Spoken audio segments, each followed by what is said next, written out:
Good morning, traders, and happy Money Monday. As you probably noticed, yes, I'm in a robe today. It's getting really cold on the East Coast, very cold, and rather than me turning the heat on, I just figure, I can put on quite a few clothes to make up for all the commissions and losses I've been having. I save a few dollars a month. Well, anyways, today it was a pretty good day. I mean, the volume was good on AGRX, NIO at the start of the day, a little scattered out, just not the best Money Monday we've ever had. There's a few lessons to learn today. I'm excited to go into them. Let's get to it. If you guys have been subscribed to the channel for a little while, you know that I really enjoy reverse stock splits. What also makes these work very well is if we have a headline, some type of catalyst, some news with the reverse stock split. If it doesn't, it makes it a little iffy, but GLBS is a shipper. Shippers usually heat up around this time. For the last couple of years, it's been around November. Maybe I was a little premature on doing this, but GLBS, this one started taking on off.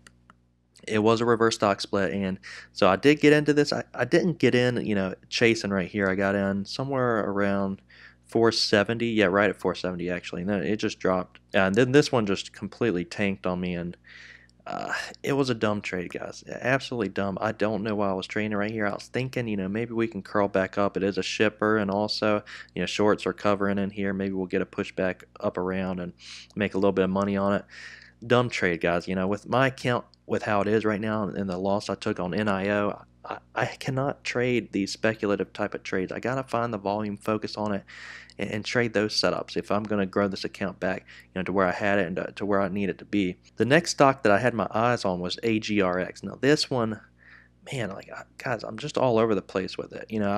I saw this happening. I really did see this happening. I saw the pattern. It was a nice bull flag. I knew we had to break upwards of this trend line. I just think with some of these slower movers, the higher float stocks, it takes more time than I like to wait. I get not very patient, and that's my problem. That's my downfall. It just consolidates, too much for me.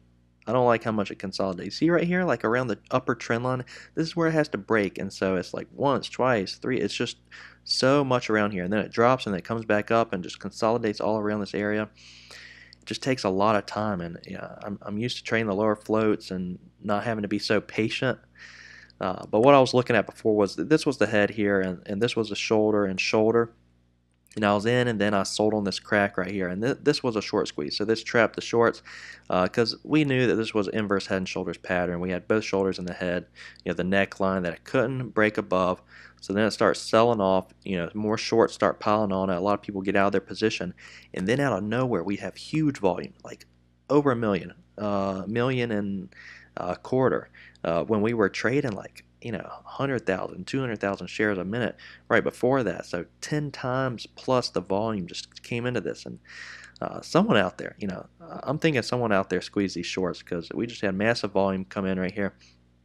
Broke above the trend, started squeezing shorts. I got in around 95 cents. I was in and out of it a couple times, which makes it frustrating. Like, I'm losing and making 10-20 bucks, and it's just not working how I wanted it to. This is what I was looking for. This is what I should have waited for, guys.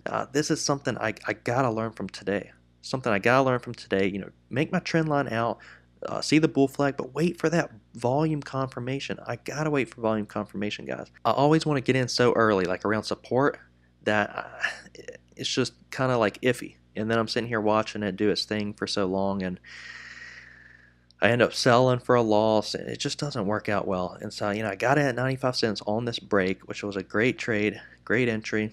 But that's what I should have waited for. I made several mistakes today that, I'm having to pay the lesson for. This might make up for it. I'm still holding this. We squeezed shorts right there. We got a lot of room to move up. This is why I'm still holding it. This is called like a gap to fill type of trade. Back here in May, we dropped from around 250 all the way down. Came down to nearly 23 cents actually. Now this one had a dollar resistance. Now a dollar is really, really tough resistance because with the NASDAQ, if you're under a dollar for 6 months, you get delisted. It's an awful thing. So companies are striving very much so to get above a dollar. And because it was under, and that was in May, June, July, August, September, August. I mean, they were getting close to getting delisted. So this is great if we can hold above a dollar. I'm in at 95 cents.